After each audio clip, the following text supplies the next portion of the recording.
Hey guys, welcome to Movie Aftermath. We just saw the best 3-hour movie of the year. Granted, since when the only other 3-hour movie of 2014 is Transformers 4, there's not much. That's not saying much. But this was really nobody makes movies this long. No, unless you're Christopher Nolan. So. Unless you're famous enough like Christopher Nolan to like release your film in 5 different formats just to piss so many people off. Why? It gives more versatility. No, because it came out, because the movie was shot on film, Interstellar, and so they said like, okay, for theaters that can show the movie in film or an IMAX film, you get to see it 2 days early, and a lot of theaters complained about it because they already spent thousands just converting completely to digital, and that pissed a lot of people off. Deal with it. I guess. It's his film. You're that's Christopher paying Nolan. money to give it. That's Christopher Nolan's. Like he's done like he's a blockbuster. It's like if you want my cookies, you're gonna pay for my cookies, and if I decide, oh, you can have it first, you're gonna deal with it, yeah. Or you cannot have it. I know, but whatever. Why did you look back? I don't know, because I thought he was screaming at us. It's happened before. Anyways, Interstellar. It's great. I loved it more. I loved it more like any other than any of his other like. Have a nice pre-session about how you think time could get all twisted and stuff. Honestly, I don't like. Okay, this is like 2001. Like critics have made a lot of comparisons to 2001, and it's true on the visual level. But it's also like in the same science, like it has the same sense of science, which means it sounds cool. But I don't know if it's completely like factual. And even the movie, even when they were making the movie, they didn't fact check with NASA themselves. They didn't fact check it with like the actual people. It has it's been like approved by like Kip Thorne, but otherwise, nope. Is it sad that I watched some stuff when I was like 6 and I still remember it and it came up in this film? Oh yeah, like I was like that when the guy was explaining how like wormholes work. It's like you can get from point X to point X and then you can just crush it.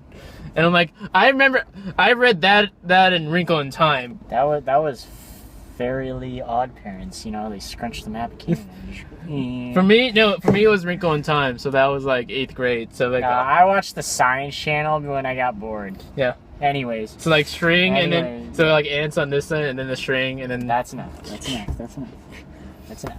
Yeah. But again, like the movie's logic already boils down to love is transcendent. It defies everything. And so like and I don't know. So does time. It defies time, gravity, dimensions, physics, whatever. Physics has a lot to do with dimensions. Yeah, whatever. But this is.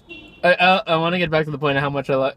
For whatever reason, I love this more than like Inception or any of his Dark Knight movies or anything before that, like Memento, or I didn't see Insomnia, but I saw like following a bunch of other stuff. But Christopher Nolan, like he has this great like a lot of people give him flack for having this very clinical sense of way with characters and emotions, and this one like in what sense? Like he's very cold and calculating. He focuses a lot on delivering exposition as opposed to just letting characters be characters. What's wrong with that? I know, but it depends on like it's a running thread you notice, and then like eventually that sort of affects your expectations and how the characters interact with each other. And then you throw this at them.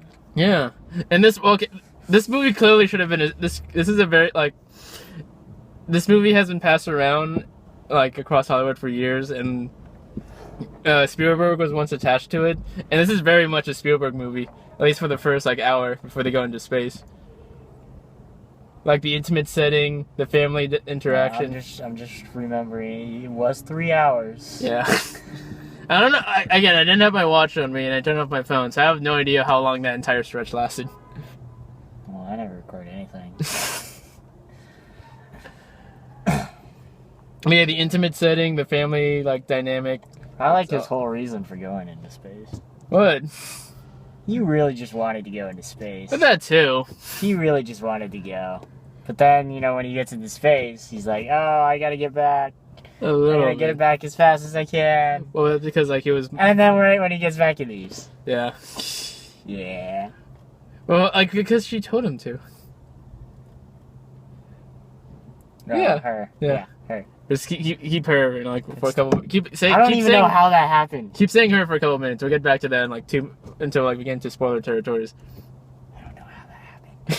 How did that happen? No one knows what this. Again, it's the like.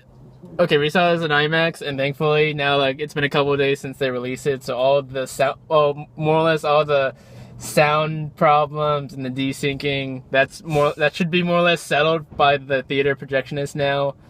So now the IMAX experience is the way to see this movie. They actually used the whole screen. Yeah, Christopher Nolan's good about that. Yes. Yeah. The screen is full. It's amazing, isn't it? For It's especially how like the way Christopher Nolan visualizes the black hole when they're going through the wormhole, or like there's the black hole and they're just traveling throughout space. It looks amazing. The fact that they use like real practical models for like the ships and like the Endurance, the circle thing. It looks amazing. And some of the shots, well, granted, there's like, I'm annoyed about how many times they did the POV shot of like the Rangers, the little space cruisers. You mean just right along the outside of the Yeah. ship? They used like those two angles like 80 times. Why not? I know, and it looks great. Like, okay, it looks great when you first see it. But then like, you can... It's just when they do it the 5th time on the same scene. Yes. It's not even different. It's the same scene. Like, he's gonna go dock up to the space station thingy. We're gonna show it like 5 times. And it's amazing how Christopher Nolan, he can take these shots that, you can see in a documentary that you could say is boring, like just like him showing this wide open, like on the water planet, or like them flying through the ice planet. But the way he sets up the context behind these scenes, it makes it seem so grand and thrilling and breathtaking. And like this, there are so many sequences of this tension that like it had me personally quaking in my seat. I always get whenever something like I was twitching. I was like, "Wow, my God, what's gonna happen?" Like just because the sound and the grandness of the image, it's amazing. I flinch at every little boom. Yeah. So something happened. Oh my God. Yeah, I like this more than Gravity. Yes. Yeah. It's better than Gravity. If only because she's not hallucinating so much. Yeah. Hallucinating. Well, like this is because like the scales are so much bigger in this movie, or like the visuals are so much more interesting because it's all about considering the unknown. Gravity is like you have real world comparisons. This doesn't, so it looks much more like exciting, and one because it actually takes IMAX as opposed to Gravity. So. Okay. So yeah, it's absolutely like the grandeur. It's just like, it's breathtaking to see a director like, basically with unlimited resources gets to do like whatever he wants. Like the performances are great. The whole production is great. It's thrilling. A lot of tension. Beautiful to look at. Really like breathtaking. Go see it in IMAX. It's actually worth the money this time. Yes. They use the whole screen. Use the whole screen. Is it great? The whole screen. Okay, so and it's not for like one scene. No, I did that. No, you didn't see it in Guardians of the Galaxy. Never mind. I saw it at that 4DX theater. I know, but you took me to the IMAX one for Guardians, they did kind of the same thing, but not to the extent of like whole screen, like 3/4 screen. Still larger. I'm shocked. Yeah. That's my IMAX cameras are expensive, man. That's my man. thing about IMAX. They never use. It's like almost never use the whole screen. And I've been building half the screen, like a quarter of the top of the screen is missing, or a quarter of the bottom, and so they have the middle half. And I've been building up this movie like for like months since I took. And that trailer, I was like, I know for some reason the trailer for like the first year, I was like, all right, that's very. No, all the trailers they never used any of the IMAX shots. No, I don't care about that. I am saying that the trailer for like the first year that kept showing up on my YouTube videos are like, that tells me so much what this movie's about. I'm so intrigued. That's how like classy Hollywood works. They just they leave you dangling. No, I was like, you're not appealing to me. No, it was a funny story. You're trying to make it sound deep, and I can get that, but you're not telling me anything. And I'm not very intrigued by this. And then when he got to like a month before, I started seeing. There's a funny story where when I took Luke and Nick to see Guardians in IMAX, and they showed the trailer for Interstellar. After the end of it, one of the people in the audience just goes, "Stop playing around, Nolan. Just tell us the movie." I was like, oh, there's a guy driving in a car. Oh, there's a rocket. Oh, my God. And that's it. Okay, so ready? Okay, so we're going to be spoiler time. So ready? Ready? Spoilers? 5, 4, 3, 2, 1. Ready, Corey? Just go. Okay, why was Matt Damon in this movie? I don't like... You do know I have no idea. Man. The guy. The guy. Yeah, man. Oh, his name is Ben. That guy. M-A-N-N. So meta. Wasn't it Dr. Man? Yeah. Or whatever. Like, okay, honestly, like, this is the problem with the movie. Like, that whole stretch with Man and what's going on with her brother, that makes... There's so many weird character beats in between those two characters. Like, how they're... Wait, which characters? Okay, that Man, and like his whole, like, he's a coward, so he lied just to get rescued. And? The brother, Tom. And now he's this... Who's Tom? Her brother. The son. What? The son. The one with the beard. Murphy's... brother. Yeah, okay. Yeah. Alright. And why he was so, like, deranged about, like... No, I don't get what he was, like, all about. I would think, make sure everyone lives and survives. No, I'm gonna stay here at my freaking house to my dad. My farm. Yeah, I don't get it. And I don't, like... And that was always strange how, like, he was like, bye, Dad. Good luck out there. No regrets. I'm like, okay, I don't know. And again, Dr. Man, like, he's... Like, all those twists combined, like, it was tense. It was really well done, like, juxtaposed. But it makes no sense. I would think... I'm kind of curious as to the transmitter. Is it just... You mean, like... Is it just broadcasting a signal saying, oh, hey, it's still up? I'm pretty sure. Okay. That was the logic with the water planet. I love... You think you could just, like, okay, fly over, see, okay, nothing but water, go. And let's see, like an underwater base. Well, no, that's what I was thinking. I was like, okay, like, ice planet. Clearly, this is a terrible idea to live on. Let's go. Especially when the clouds are freezing in the ice. How are they floating? What? How are the ice clouds floating? I think it's maybe they're boating on top of each other, or maybe because it should still fall. No, like because he said it was okay. The atmosphere on that ice planet, which it's basically Hoth from Star Wars. It's like ammonine. It's more rocky. It's ammonine, right? Ammonine? What? Star Wars or? No, I mean the planet. Like he said, like the atmosphere is like mostly ammonia. Ammonia. Okay. What the hell are you trying to say? I was saying that. I was trying to say that. And then, conveniently for Anne Hathaway, at the end of the movie, she lands right on Tatooine. Tatooine, damn it. I need to watch more Star Wars for next year. And no, it looks exactly like Tatooine. Yes. Well, like it looked like a desert. It's a desert. And not it has necessarily Tatooine, but at least a desert. Yeah. And it's like, you can just like sort of scan and see like, okay. I want to know how she got there. They slingshot around the black hole, which is completely improbable because you're probably going too fast and the ship is going to tear apart anyways. I don't get physics. I didn't take physics. You did. You explained it to me.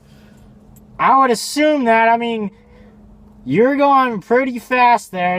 Wait, no. I'm taking astronomy, so I should know this. It's like how asteroids can like they can speed up while slinging across like. Yeah, but they still burn most of it. I know, but they might still have enough. They can still they might make it out. Yeah. But they're gonna be mostly burned out. I know, but I think it's gonna be like a massive rock, and it's gonna be this pebble. Yeah. Well, I love the sound design in this movie. Like when Matt Damon was trying to lock on. You just totally avoided the question. I don't know. There is no good question for this. He slingshots around the black hole somehow, and I don't get it. He should have burned up, or like the ship sort of tore apart just because it's going too fast. Yeah. Just because it's going too fast. I don't care. I don't know how pressurization works then, because I don't know. Like, okay, so she got knocked out. Yeah. He kind of got knocked out. What do you mean? We're talking about what scene are we talking about? You said the pressurization, so the. No, I'm talking about when Matt Damon blew up. Oh. Okay. Since it wasn't secure. Yeah. He pulls it out. He releases the airlock, and all the air blows out. Pushes has a pretty good force. Okay.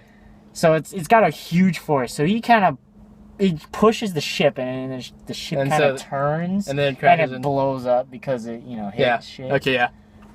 And it's a that's vacuum, that was also prettier and cooler than gravity. It's a vacuum, so everything likes to expand out. So of course it blows. And that was prettier and cooler than gravity. And then he docks on that 68. That was a tense scene.